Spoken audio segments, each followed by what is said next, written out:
Assalamualaikum warahmatullahi wabarakatuh. Semoga kita selalu dalam keadaan sehat walafiat. Amin ya robbal alamin. Nabi Ayub diperkirakan hidup pada tahun 1420 sampai 1540 sebelum Masehi. Beliau adalah keturunan dari Nabi Ishak bin Ibrahim alaihissalam. Silsilahnya adalah Ayub bin Amush bin Tawah bin Rum bin Aish bin Ishak bin Ibrahim alaihissalam. Namun ada khilaf dari para ulama mengenai keturunan dari Nabi Ayub ini. Salah satunya adalah Ibnu Hajar mengatakan Ayub datang dari keturunan Isau, yaitu saudara sekandungnya Nabi Ishak alaihissalam. Meskipun dalil tegas dari Al-Quran dan hadis tidak menyebutkan tentang silsilah jelas dari Nabi Ayub ini. Tapi yang pasti, Ayub adalah keturunan dari Ibrahim alaihissalam dan beliau adalah nabi yang diutus kepada kaum Bani Israel. Beliau diutus di sebuah negeri yang bernama Hauron dan Tih yang masih berada dalam wilayah negeri Syam. Pendapat lain mengatakan kalau Nabi Ayub diutus di sebuah desa yang bernama Al-Juro yang sekarang masuk bagian Askelon, sebuah kota di pesisir Laut Tengah dan di utara jalur Gaza. Nabi Ayub ini teman-teman dikaruniai harta yang banyak seperti Nabi Sulaiman alaihissalam. Bahkan ada riwayat yang mengatakan Ayub adalah nabi terkaya kedua setelah Sulaiman alaihissalam. Nabi Ayub diberikan paket lengkap sama Allah Subhanahu wa Ta'ala. Beliau memiliki ternak yang sangat banyak, sawah yang amat luas, dan beliau juga dikaruniai anak yang banyak, sehingga lengkaplah sudah kehidupan duniawinya. Saking kaya rayanya Nabi Ayub ini, ketika itu di negeri Syam tak ada seorang pun yang menyamai kekayaannya. Walaupun memiliki kekayaan yang luar biasa, Nabi Ayub tidak pernah sombong dan congkak. Bahkan, Ayub pun dikenal di masyarakat sebagai orang yang paling penyabar di negeri itu. Tak pernah sekalipun marah dan tak pernah mengeluh atas suatu apapun. Nabi Ayub juga adalah seorang yang dermawan. Beliau membangun beberapa tempat peribadatan kaumnya dan menyampaikan beberapa syariat di sana. Di rumahnya, Nabi Ayub memiliki beberapa meja makan yang sengaja dibuat untuk makan fakir miskin, keluarganya, dan tamu-tamu yang datang ke rumahnya. Ayub memang orang yang sangat suka bersedekah. Dan dengan sifat dermawannya itu, kekayaan dan hartanya justru semakin bertambah banyak. Meski Ayub tahu bahwasanya semakin hari hartanya semakin bertambah banyak, dia sama sekali tidak sombong dan selalu bersyukur terhadap nikmat yang diperolehnya itu. Maka pada suatu hari, iblis pun iri melihat sikap dari Nabi Ayub alaihissalam. Dikisahkan, pada suatu hari iblis naik ke langit dan berkata kepada Allah Subhanahu wa Ta'ala, "Ya Tuhanku, sungguh Ayub rajin menyembahmu karena engkau telah memberi kekayaan dan kesehatan padanya. Kalau sekiranya tidak, tentu Ayub tidak akan menyembahmu." Kemudian Allah Subhanahu wa Ta'ala berfirman, "Sesungguhnya aku lebih mengetahui bahwa Ayub akan tetap menyembah dan bersyukur kepadaku, meskipun dia tidak mempunyai semua itu." Akhirnya, iblis pun diberi kekuasaan oleh Allah Subhanahu wa Ta'ala untuk menguji kesabaran Nabi Ayub alaihissalam.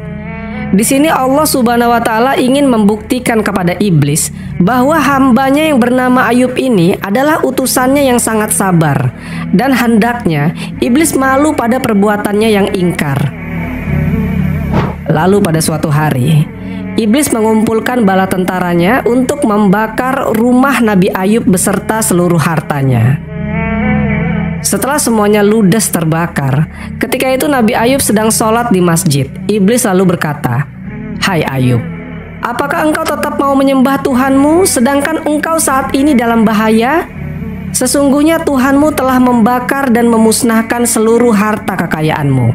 Semuanya habis menjadi abu dan engkau sekarang menjadi miskin." Saat itu Nabi Ayub tidak menjawab. Dia tetap melanjutkan sholatnya.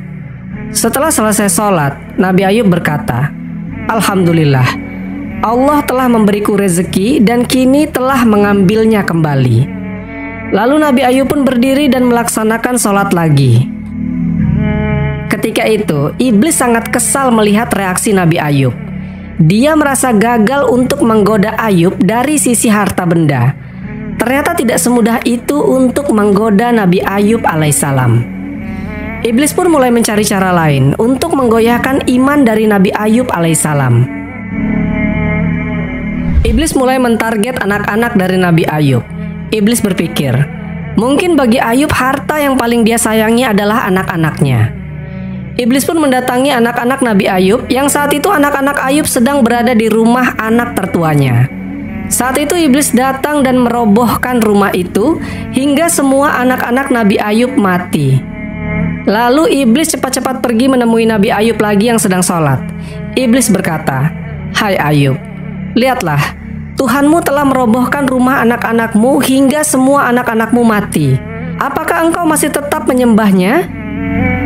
Selesai sholat, Nabi Ayub berkata, "Hai iblis terkutuk, Allah yang telah memberiku itu semua, lalu Allah pula yang mengambilnya dariku.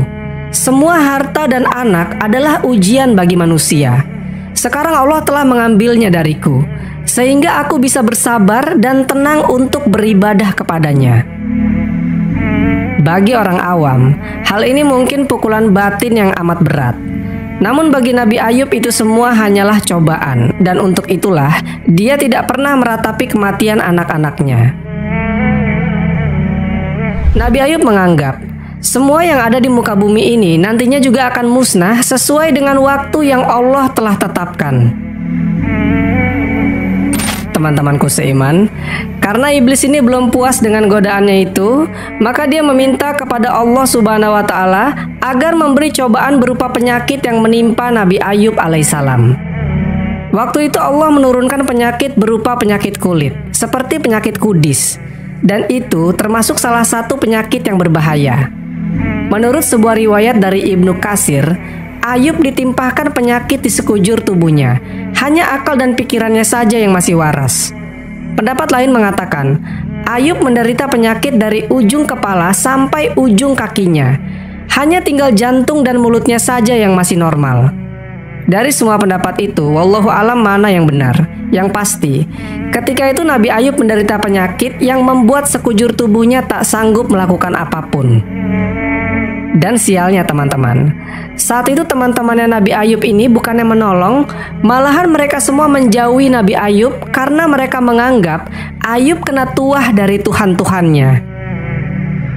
Meskipun semua sahabatnya tak ada yang datang untuk membantu dan menjenguknya, dan bahkan saat itu Ayub mendengar ocehan-ocehan mereka tentang dirinya, tapi itu semua tidak membuat Nabi Ayub sakit hati. Nabi Ayub bahkan semakin takwa kepada Allah Subhanahu wa Ta'ala, dan dia yakin suatu hari nanti penyakitnya ini pasti akan terobati. Dan dia juga yakin bahwa semua itu adalah ujian dari Allah Subhanahu wa Ta'ala karena Allah sayang padanya. Di sisi lain, iblis mengira Nabi Ayub tidak akan beribadah dengan kondisinya yang seperti itu.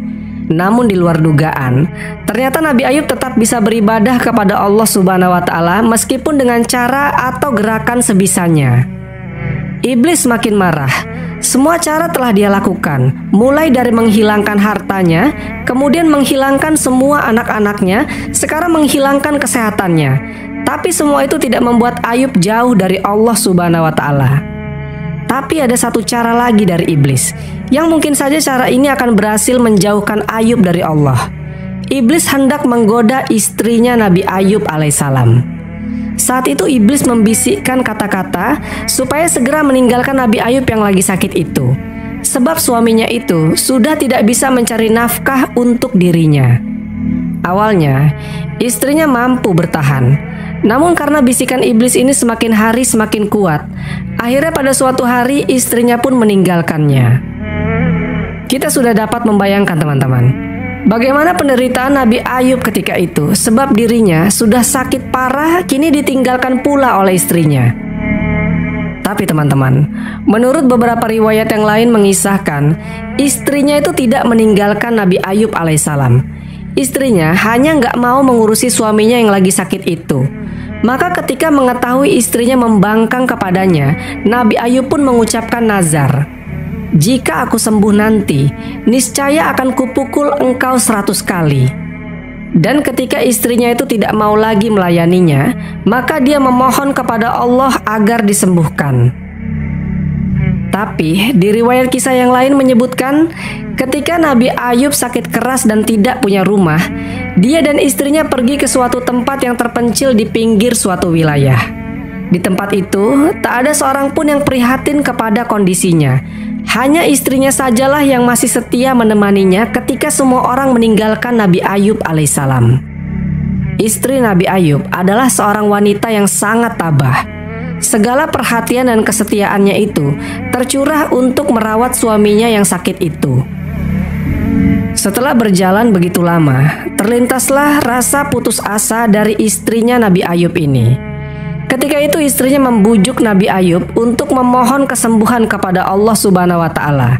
Istrinya berkata, "Kanda adalah seorang nabi yang mulia di sisi Allah.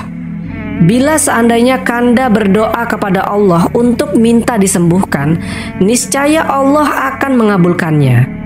Nabi Ayub menjawab, "Wahai istriku, berapa lama kita mengalami kesenangan?" Istrinya menjawab, "Sudah 70 tahun kita merasakan hidup serba kecukupan." Nabi Ayub berkata, "Sesungguhnya aku malu untuk memohon kepada Allah Subhanahu wa Ta'ala. Sebab waktu sakitku ini belumlah memadai dengan waktu senangku yang 70 tahun itu." Bahkan saat itu, Nabi Ayub marah atas keputusan istrinya untuk meminta kesembuhan kepada Allah Subhanahu wa Ta'ala. Maka Nabi Ayub berkata, "Jika saja suatu hari nanti Allah telah menyembuhkanku, akan kupukul engkau 100 kali." Tapi istrinya terus mendesak supaya Nabi Ayub berdoa memohon kesembuhan. Akhirnya, pada suatu hari, Nabi Ayub berdoa kepada Allah Subhanahu wa Ta'ala. Dan ini ternukil di dalam Al-Quran surat Al-Anbiya ayat ke-83. "Dan ingatlah kisah Ayub ketika ia menyeru Tuhannya, 'Ya Tuhanku, sesungguhnya aku telah ditimpa penyakit, dan Engkau adalah Tuhan yang Maha Penyayang di antara semua penyayang.'" Al-Quran surat Al-Anbiya ayat ke-83. Lalu doa ini dijawab oleh Allah Subhanahu wa Ta'ala di ayat selanjutnya. "Maka kami pun memperkenankan seruannya itu. Lalu kami lenyapkan penyakit yang ada padanya, dan kami kembalikan keluarganya kepadanya. Dan kami lipat gandakan bilangan mereka sebagai suatu rahmat dari sisi kami, dan untuk menjadi peringatan bagi semua yang menyembah Allah." Al-Quran surat Al-Anbiya ayat ke-84. Yang menjadi pertanyaannya adalah, bagaimana cara Allah menyembuhkan penyakit Nabi Ayub yang separah itu? Di dalam surat Shad ayat 42-43 dijelaskan mengenai kesembuhan Nabi Ayub. Allah Subhanahu wa Ta'ala berfirman, "Hantamkanlah kakimu. Inilah air yang sejuk untuk mandi dan untuk minum. Dan kami anugerahi dia dengan mengumpulkan kembali keluarganya. Dan kami tambahkan kepada mereka sebanyak mereka pula sebagai rahmat dari kami, dan pelajaran bagi orang-orang yang mempunyai fikiran." Al-Quran surat Shad ayat 42-43. Setelah mendengar firman itu, Nabi Ayub pun melakukan sebagaimana yang telah difirmankan Allah kepadanya. Ketika itu Ayub berusaha merangkak, kemudian menjejakkan kakinya ke tanah, dan memancarlah air dari bekas pijakan kakinya. Kemudian Nabi Ayub mandi dan minum dari air tersebut, sehingga sembuhlah dia dari penyakitnya itu. Teman-temanku seiman, setelah Nabi Ayub benar-benar sembuh dari penyakitnya, hal pertama yang akan dia lakukan adalah melaksanakan nazarnya tempo hari. Tapi dikisahkan bahwasanya saat itu Nabi Ayub tak tega untuk memukul istrinya 100 kali, karena sadar atas kekhilafan istrinya itu yang merasa putus asa dan tidak mampu mengendalikan diri. Namun Allah Subhanahu wa Ta'ala berfirman, "Dan ambillah dengan tanganmu seikat rumput, maka pukullah dengan itu, dan jangan engkau melanggar sumpah. Sesungguhnya kami dapati dia seorang yang sabar, dia sebaik-baik hamba. Sesungguhnya dia amat taat kepada Tuhannya." Al-Quran surat Shad ayat ke-44. Kemudian teman-teman, Nabi Ayub mengambil 100 batang rumput diikatkan menjadi satu, lalu dipukulkan ke istrinya hanya sekali saja. Kemudian istrinya menjelaskan sebab-sebab dia tidak mau melayani dan menunggui suaminya ketika sakit. Semua itu adalah ulah dari syaitan yang telah menggodanya. Sobat Jazirah Ilmu yang dimuliakan Allah, Alkitab menyebutkan bahwa setelah pulih dari sakitnya, Nabi Ayub hidup 140 tahun lagi, sampai dia dapat melihat keturunannya yang keempat. Tapi sebagian ulama muslim menyebutkan bahwa Ayub wafat pada usianya yang ke-93 tahun. Meskipun ada yang mengatakan bahwa usianya lebih dari itu. Bahkan ada pula ulama yang menyebutkan bahwa Ayub hidup 70 tahun setelah sembuh dari sakitnya itu. Setidaknya ada beberapa tempat yang dipercayai sebagai makam dari Nabi Ayub alaihissalam. Yang pertama di daerah Palestina. Desa Dair Ayub dikatakan sebagai lokasi makam Nabi Ayub menurut kepercayaan setempat. Desa ini berada di sebelah tenggara kota Ramlah, sebuah kota yang ada di Palestina yang berpenghuni orang Yahudi dan Arab. Tempat itu terletak di sekitar 20 km tenggara Tel Aviv dan di selatan Lot. Di kawasan Tabiroh di pesisir Danau Galilea, ada beberapa situs yang dikaitkan dengan Nabi Ayub alaihissalam. Ada gua kecil di dekat Gunung Eremos yang disebut dengan Gua Ayub. Ada 2 menara yang dibangun pada masa Romawi Timur untuk mengumpulkan air yang dinamai Tanur Ayub dan Hammam Ayub. Hammam Ayub ini teman-teman, awalnya disebut dengan nama pemandian kusta.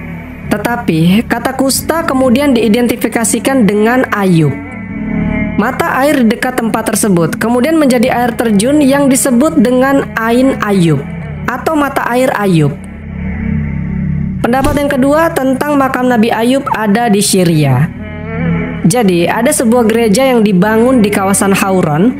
Gereja itu katanya dibangun sejak tahun 384 Masehi.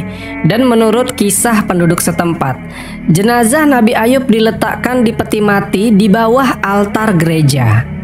Di sana juga ada sebuah situs yang dinamakan dengan Batu Ayub, yang dikenal dalam cerita rakyat setempat sebagai tempat Nabi Ayub duduk ketika dia menderita penyakit.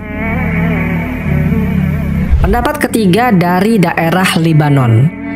Umat Druze meyakini bahwa makam Nabi Ayub terdapat di pegunungan As-Souf di Lebanon. Pendapat selanjutnya yang keempat. Ini datang dari daerah Mesopotamia Utara. Kota Urfa yang ada di kawasan Anatolia Tenggara juga diklaim sebagai tempat Nabi Ayub menjalani cobaan di sebuah gua. Di lokasi itu kemudian didirikan masjid bergaya Utsmani. Lalu di lokasi itu juga ada sebuah sumur yang dikatakan sebagai mata air yang muncul saat Nabi Ayub menjejakkan kaki di tanah seperti yang dijelaskan dalam Al-Quran. Masyarakat di sana percaya air dari sumur itu dianggap memiliki khasiat penyembuhan. Pendapat yang terakhir yaitu yang kelima. Konon kabarnya makam Nabi Ayub ada di daerah Oman. Penduduk sekitar mengatakan makam tersebut terletak di pegunungan Karoh di luar kota Salalah di Arab Selatan. Wallahu a'lam bishawab. Jadi itulah kisah Nabi Ayub alaihissalam. Semoga kisah ini bermanfaat. Lebih dan kurangnya mohon dimaafkan. Yang benar datangnya dari Allah Subhanahu wa Ta'ala. Khilaf atau keliru itu datangnya dari saya pribadi sebagai manusia biasa. Sampai ketemu di kisah-kisah seru yang penuh makna selanjutnya. Saya akhiri. Wassalamualaikum warahmatullahi wabarakatuh.